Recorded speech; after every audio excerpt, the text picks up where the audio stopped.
আসসালামু আলাইকুম। আজ 19 আগস্ট 2024 সোমবার। শুরু করছি চেঞ্জ টিভি প্রতিদিনের গল্প অনুষ্ঠান। দর্শক, আপনাদের সঙ্গে রয়েছি আমি আবিদ আজম। শুরুতেই সংবাদ শিরোনাম। রিমান্ডে অবিশ্বাস্য যে পাগলামি করছেন পলক। ডক্টর জাফর ইকবালকে খুঁজছেন শিক্ষার্থীরা। নিজের গাড়ি রেখে পালিয়েছেন সাবেক স্বরাষ্ট্রমন্ত্রী। এবার বিস্তারিত। 2008 সালে নাটোরের সিংড়া উপজেলা থেকে জুনাইদ আহমেদ পলক প্রথমবার আওয়ামী লীগের সংসদ সদস্য নির্বাচিত হন। এলাকার আওয়ামী লীগ নেতা ও ব্যবসায়ীদের কাছ থেকে টাকা ধার নিয়ে করেন নির্বাচনী হলফনামায় লেখেন 15 শতক কৃষি জমি, ব্যাংকে 50,000 টাকা এবং 7,000 টাকার আসবাবপত্র রয়েছে তার। এরপর তথ্য প্রযুক্তি প্রতিমন্ত্রী হয়ে আলাদিনের চেরাগ পেয়ে যান পলক। সাবেক প্রধানমন্ত্রী শেখ হাসিনার ছেলে সজীব ওয়াজেদ জয় ছিলেন প্রধানমন্ত্রীর তথ্য ও প্রযুক্তি উপদেষ্টা। তাই জয়ের সঙ্গে খুব ঘনিষ্ঠ হওয়ার সুযোগ পান পলক। সেই সুযোগ কাজে লাগিয়ে হয়ে ওঠেন স্বেচ্ছাচারী। গত 5 আগস্ট শেখ হাসিনা সরকারের পতনের পর আত্মগোপনে চলে যান তিনি। বুধবার রাতে তাকে গ্রেপ্তার করে পুলিশ। ঢাকা মেট্রোপলিটন পুলিশের খিলক্ষেত থানাধীন নিকুঞ্জ আবাসিক এলাকা থেকে আত্মগোপনে থাকা অবস্থায় তাকে গ্রেপ্তার করা হয়। ডিএমপি সূত্রে বুধবার রাতে এ তথ্য জানা গেছে। ছাত্র জনতার আন্দোলনে আওয়ামী লীগ সরকারের পতনের পর 5 জন ভিআইপি আসামিকে রিমান্ডে নিয়ে জিজ্ঞাসাবাদ করছে ঢাকা মহানগর গোয়েন্দা পুলিশ ডিবি। রাজধানীর নিউ মার্কেট ও পল্টন থানার পৃথক 2টি হত্যা মামলায় তাদের গ্রেপ্তারের পর রিমান্ডে নেওয়া হয়। এর মধ্যে পলককে 10 দিনের রিমান্ডে নেওয়া হয়েছে। ঢাকা মেট্রোপলিটন পুলিশ সূত্র জানায়, মামলাগুলো এখনও থানা পুলিশের কাছেই তদন্তাধীন। তবে ভিআইপি আসামি হিসেবে তাদের মিন্টো রোডের গোয়েন্দা কার্যালয়ে রাখা হয়েছে। সেখানেই তদন্ত কর্মকর্তা সহ ডিএমপির ঊর্ধ্বতন কর্মকর্তারা তাদের জিজ্ঞাসাবাদ করছেন। তদন্ত সংশ্লিষ্ট একটি সূত্র জানায়, গ্রেফতারের পর থেকেই বেশিরভাগ সময় কান্নাকাটি করছেন জুনায়েদ আহমেদ পলক। ইন্টারনেট শাটডাউনের বিষয়েও তিনি তার দায় অস্বীকার করেছেন। তার ভাষ্য, প্রতিমন্ত্রী হলেও ইন্টারনেট বন্ধ করার ক্ষেত্রে তার একক কোনো সিদ্ধান্ত ছিল না। জিজ্ঞাসাবাদে পলক জানিয়েছেন, গোয়েন্দা সংস্থার প্রধান ও এনটিএমসির মহাপরিচালক সাবেক সেনা কর্মকর্তা জিয়াউল আহসানের নির্দেশনা মেনে তিনি ইন্টারনেট শাটডাউনের সিদ্ধান্ত নিয়েছিলেন। এছাড়া ইন্টারনেট শাটডাউনের ক্ষেত্রে সাবেক প্রধানমন্ত্রী শেখ হাসিনার সায় ছিল। জিজ্ঞাসাবাদকারী সূত্রের দাবি, ভিআইপি আসামিদের মধ্যে সবচেয়ে বেশি ভেঙে পড়েছেন জুনায়েদ আহমেদ পলক। এত দ্রুত সরকারের পতন হতে পারে তা তিনি কল্পনাও করতে পারেননি। যদিও একদিন আগে স্ত্রী সন্তানদের বিদেশ পাঠিয়ে দেওয়ার কথাও তিনি স্বীকার করেছেন। পলকের ভাষ্য, চাইলে তিনিও দেশ ছেড়ে পালাতে পারতেন, তবে শেখ হাসিনার সঙ্গে বেইমানি করা হবে বলে তিনি জাননি। শেখ হাসিনা পতনের পর নিখোঁজ থাকা 3 জন ফিরে এসেছেন, যাদের দীর্ঘদিন কোনো হদিস ছিল না। এরপরই আলোচনায় আসে আয়নাঘর। এর আগেই এই আয়নাঘর আলোচনায় এসেছে, কিন্তু এটা বাস্তবে আছে কিনা তা নিয়ে তখন অনেকেরই সংশয় ছিল। কিন্তু ফিরে আসা ব্যক্তিরা গণমাধ্যমে মুখ খোলার পর জানা গেল বাস্তবে আয়নাঘর আছে। সেখানে গুম করে রাখা হয় এবং নির্যাতন করা হয়। আলোচিত গোপন কারাগার আয়নাঘর তৈরিতে সাবেক প্রধানমন্ত্রী শেখ হাসিনার নিরাপত্তা উপদেষ্টা মেজর জেনারেল অবসরপ্রাপ্ত তারিক আহমেদ সিদ্দিক মুখ্য ভূমিকা পালন করেছিলেন বলে অভিযোগ উঠেছে। পুলিশের একটি সূত্রে জানা গেছে, আয়নাঘর মূলত তৈরি হয়েছে 2009 সালে। এর পেছনে কলকাঠি নেড়েছেন সাবেক প্রধানমন্ত্রী শেখ হাসিনার নিরাপত্তা উপদেষ্টা মেজর জেনারেল অবসরপ্রাপ্ত তারিক আহমেদ সিদ্দিক। তৎকালীন আওয়ামী লীগ সরকার বিরোধী দলের নেতাদের অপহরণ করে বছরের পর বছর ধরে আয়নাঘরে রাখত। আবার কাউকে মেরেও ফেলা হয়েছে। এই বিষয়টি আওয়ামী লীগ সরকারের শীর্ষ কর্তারা অবহিত ছিলেন। এসব কর্মকাণ্ড করে আইন শৃঙ্খলা রক্ষাকারী বাহিনীর শীর্ষ কর্তারা পদোন্নতি পাওয়া থেকে শুরু করে পুরস্কৃত হয়েছেন। সেনাবাহিনী থেকে অব্যাহতি পাওয়া ন্যাশনাল টেলিকমিউনিকেশন মনিটরিং সেন্টার এনটিএমসির সাবেক মহাপরিচালক মেজর জেনারেল জিয়াউল আহসানকে গত 15 আগস্ট রাতে গ্রেপ্তার করার পর আয়নাঘর সহ নিখোঁজ হওয়া ব্যক্তিদের বিষয়ে ব্যাপক জিজ্ঞাসাবাদ করা হচ্ছে। বর্তমানে তিনি বৈষম্য বিরোধী ছাত্র আন্দোলনের সময় নিউ মার্কেট এলাকায় হকার শাহজাহান হত্যা মামলায় 8 দিনের রিমান্ডে আছেন। তার বিরুদ্ধে রয়েছে খুন, গুম ও অসংখ্য ব্যক্তির ফোনে আড়ি পাতার অভিযোগ। আইন শৃঙ্খলা রক্ষাকারী বাহিনীর একটি সংস্থার এক কর্মকর্তা বলেন, গোয়েন্দাদের জেরার মুখে জিয়াউল আহসান ও তারিক আহমেদ সিদ্দিকের নামও বলেছেন। জিয়াউল আহসান দীর্ঘদিন র্যাবে দায়িত্ব পালন করেছেন। 2022 সাল থেকে এনটিএমসির মহাপরিচালক হিসেবে দায়িত্ব পালন করছিলেন। বিগত আওয়ামী লীগ সরকারের আমলে ভিন্নমত এবং বিরোধী রাজনৈতিক দল দমন করার জন্য গুমের মতো অপরাধ সংঘটিত হয়। রাজনৈতিক প্রতিপক্ষ থেকে শুরু করে ব্যবসায়িক প্রতিপক্ষ পর্যন্ত গুমের ঘটনা ঘটে। 2022 সালের ডিসেম্বরে গুরুতর মানবাধিকার লঙ্ঘনের অভিযোগে যুক্তরাষ্ট্র র্যাব ও বাহিনীটির কয়েকজন কর্মকর্তার উপর নিষেধাজ্ঞা দেয়। এনটিএমসি স্বরাষ্ট্র মন্ত্রণালয়ের আওতাধীন হলেও এটির নিয়ন্ত্রণ ছিল তারিক আহমেদ সিদ্দিকের হাতে। জিয়াউল এনটিএমসির দায়িত্বে থাকাকালে একের পর এক কল রেকর্ড ফাঁস করেন। রাজনৈতিক ব্যক্তি থেকে শুরু করে আওয়ামী লীগ সরকারের জন্য হুমকি এমন সব ব্যক্তির স্পর্শকাতর কল রেকর্ড তার নির্দেশে সামাজিক যোগাযোগ মাধ্যমে ছড়িয়ে দিতেন বলে তথ্য পাওয়া গেছে বলে ওই কর্মকর্তারা জানান। তবে জিয়াউল আহসান গত শুক্রবার আদালতে রিমান্ড শুনানিতে আয়নাঘরের সঙ্গে তার সম্পৃক্ততার কথা অস্বীকার করে নিজেকে নির্দোষ দাবি করেন। তিনি বলেন, 7 আগস্ট তাকে তুলে নিয়ে আয়নাঘরে রাখা হয়েছিল। নাম প্রকাশ না করে পুলিশ সদর দপ্তরের ঊর্ধ্বতন এক কর্মকর্তা বলেন, আয়নাঘর নিয়ে তারা বেকায়দায় আছেন। এটি নিয়ে দেশ বিদেশে সমালোচনার ঝড় বইছে। সরকার পতনের আগ পর্যন্ত এখানে কয়েকশো মানুষ আটক ছিল বলে তারা তথ্য পেয়েছেন। এ কর্মকর্তা জানান, আয়নাঘর কচুক্ষেত উত্তরা মিন্টু রোডে আইন শৃঙ্খলা রক্ষাকারী বাহিনীর ইউনিটে ছিল। এক প্রশ্নের জবাবে তিনি বলেন, রিমান্ডে থাকা সাবেক সেনা কর্মকর্তা জিয়াউল আহসান নানান তথ্য দিচ্ছেন। ইলিয়াস আলী সহ অন্যদের বিষয়ে তাকে জিজ্ঞাসাবাদ করা হচ্ছে। বহুল আলোচিত পুলিশ কর্মকর্তা হারুন অর রশিদ। বাংলাদেশ পুলিশের ডিআইজি পদমর্যাদার এই কর্মকর্তা সর্বশেষ ছিলেন ঢাকা মহানগর পুলিশের ডিএমপির অতিরিক্ত কমিশনার ডিবিতে।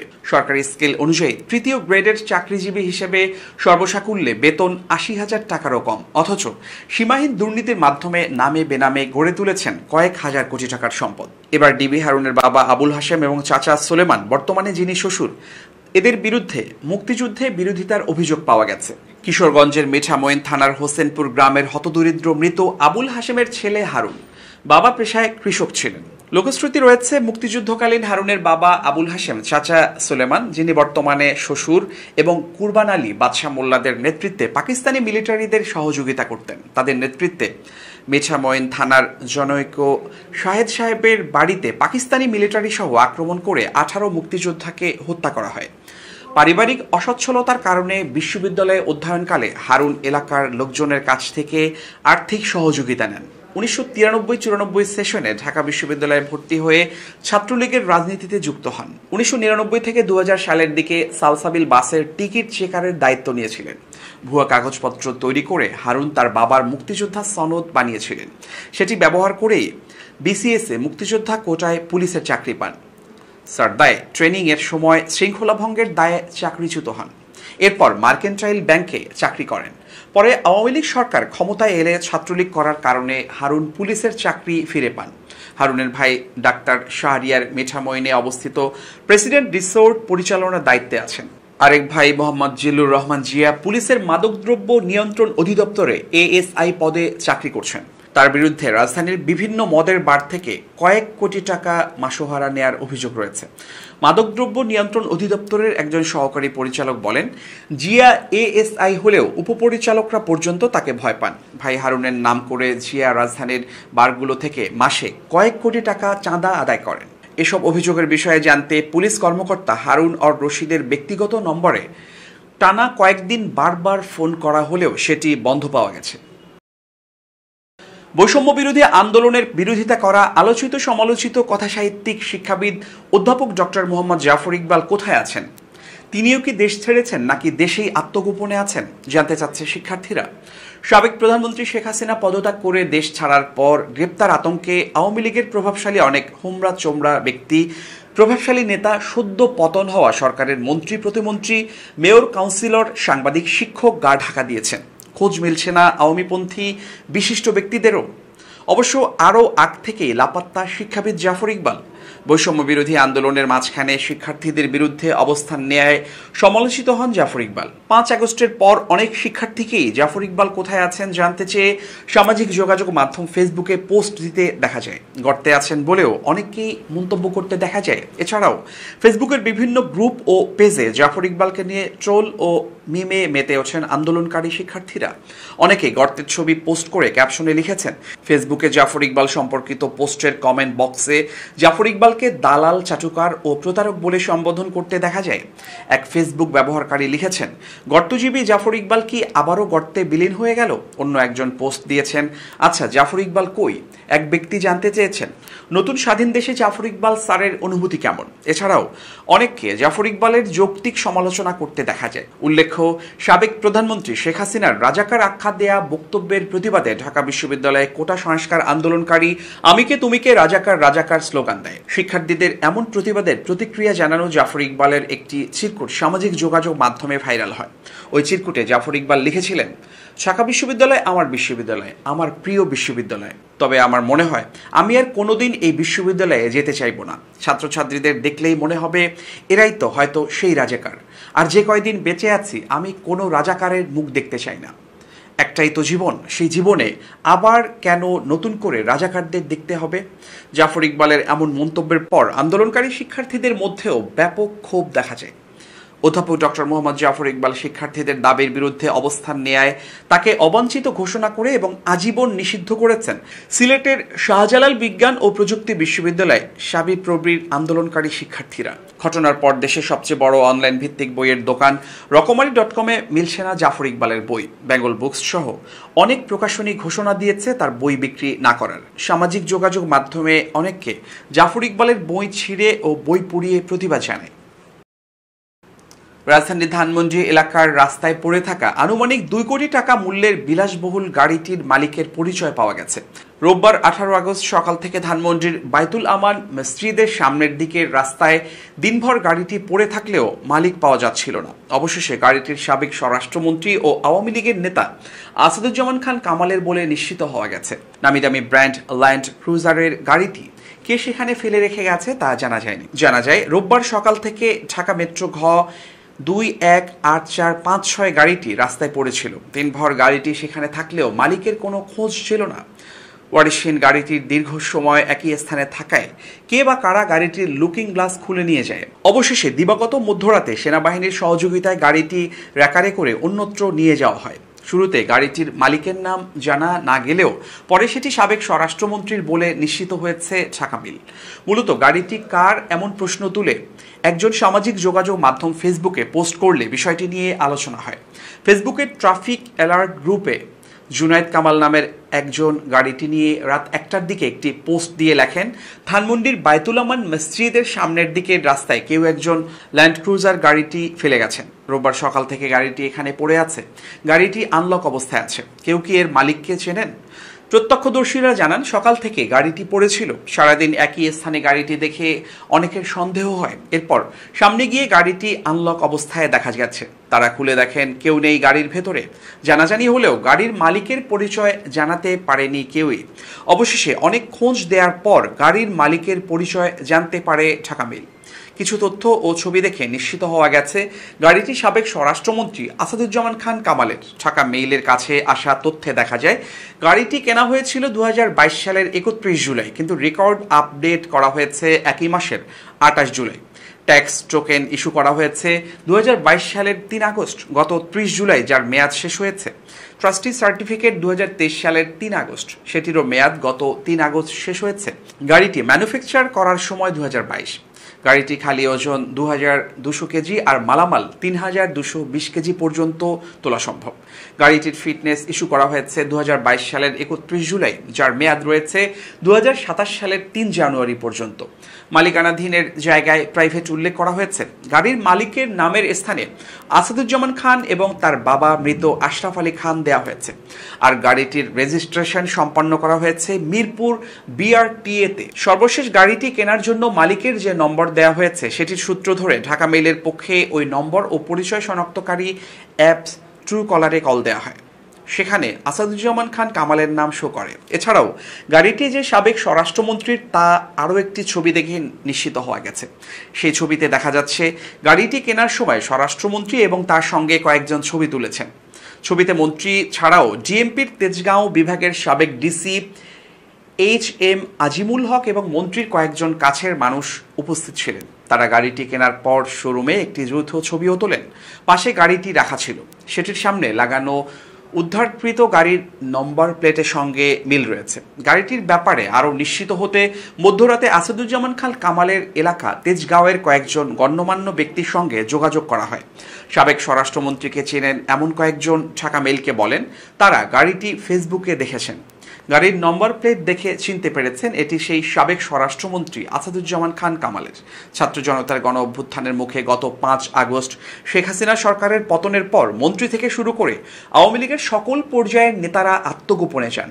গা ঢাকা দেন সাবেক স্বরাষ্ট্রমন্ত্রী আসাদুজ্জামান খান কামালও, যদিও এখন পর্যন্ত তার কোনো সন্ধান পাওয়া যায়নি। সরকারের পতনের পর আওয়ামী লীগের অনেক নেতার বাড়িতে হামলার ঘটনা ঘটে। এমন পরিস্থিতিতে সাবেক স্বরাষ্ট্রমন্ত্রীর গাড়িটি অন্য কোনো গ্যারেজে রেখেছিলেন চালক, কিন্তু সম্প্রতি অভিযান শুরুর পর আতঙ্ক বেড়ে যায়। ফলে চালক গাড়িটিকে ধানমন্ডির সেই রাস্তায় রেখে পালিয়ে গেছেন বলে স্থানীয় অনেকে ধারণা করছেন। এবার খুব জরুরি 1 মিনিট জানাচ্ছেন ইউনেস্কো ক্লাব পুরস্কার বিজয়ী সাংবাদিক আমিরুল মোমিনিন মানিক। খুব জরুরি 1 মিনিটে প্রত্যেককে আমন্ত্রণ। প্রিয় বন্ধুরা, আমরা আমাদের গুরুত্বপূর্ণ ডকুমেন্টগুলো কিভাবে সংরক্ষণ করব? হার্ড কপি তো বটেই, সফট কপি সংরক্ষণের জন্য আমরা মেল করে রাখতে পারি, অথবা বিশেষ ড্রাইভ ক্রয় করে সেই ড্রাইভে রাখতে পারি, অথবা বাজারে বিভিন্ন ধরনের লকার পাওয়া যায় সেগুলো কিনে রাখতে পারি। মানে দুভাবে আমাকে রাখতে হবে, একটা হচ্ছে দৃশ্যমানভাবে, আরেকটা হচ্ছে ভার্চুয়ালি। এই দুইভাবে যদি আমি আমার ডকুমেন্ট সংগ্রহ করি তাহলে এটা হারিয়ে যাবার কোনো ধরনের আশঙ্কা নেই। একভাবে হারালেও আরেকভাবে আপনি পেয়ে যাবেন। সবাই ভালো থাকবেন, সবার জন্যে শুভেচ্ছা নিরন্তর। এবার দেশের বাইরের প্রসঙ্গ।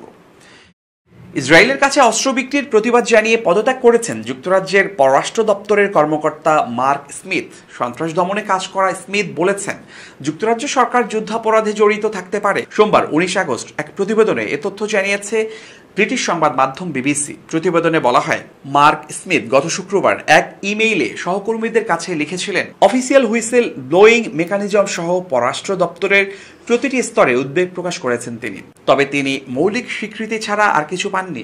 মার্ক স্মিথ ডাবলিনের ব্রিটিশ দূতাবাসে কর্মরত ছিলেন। যুক্তরাজ্যের foreign, Commonwealth and development office তার পদত্যাগের বিষয়ে মন্তব্য করতে অস্বীকার করেছে। দপ্তরটি বলেছে ব্রিটিশ সরকার আন্তর্জাতিক আইন সমুন্নত রাখতে প্রতিশ্রুতিবদ্ধ। মার্ক স্মিথ তার পদত্যাগের ইমেইলটি সরকারি কর্মকর্তা, দূতাবাস কর্মী এবং পররাষ্ট্র দপ্তরের মন্ত্রীদের বিশেষ উপদেষ্টা সহ অনেকের কাছে পাঠিয়েছেন। পদত্যাগের ইমেইলে মার্ক স্মিথ উল্লেখ করেছেন তিনি পূর্বে মধ্যপ্রাচ্যে ব্রিটিশ সরকারের অস্ত্র রপ্তানি লাইসেন্সিং মূল্যায়নে কাজ করেছেন।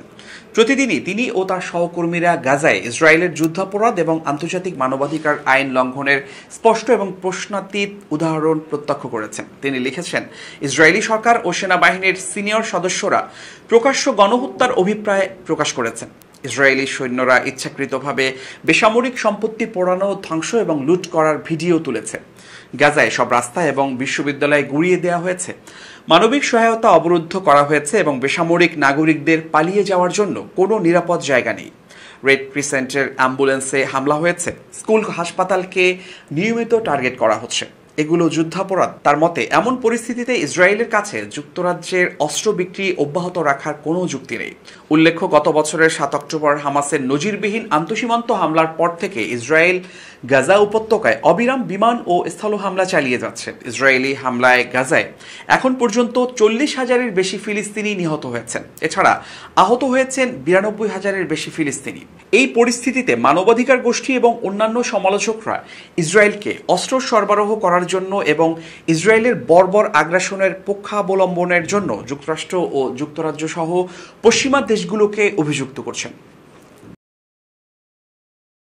প্রিয় দর্শক, শেষ করছি প্রতিদিনের গল্পের আজকের গল্প। changetv.press বাংলাদেশের ইউটিউব জার্নালিজমের অগ্রদূত। ভিজিট করুন এর ওয়েবসাইট www.changetv.press, youtube.com/changetv press এবং সাবস্ক্রাইব করুন চ্যানেলটি। নিয়মিত লাইক, কমেন্ট ও শেয়ার করে আপডেট রাখুন নিজেকে। ভালো থাকুন, নিরাপদে থাকুন, শুভেচ্ছা নিরন্তর।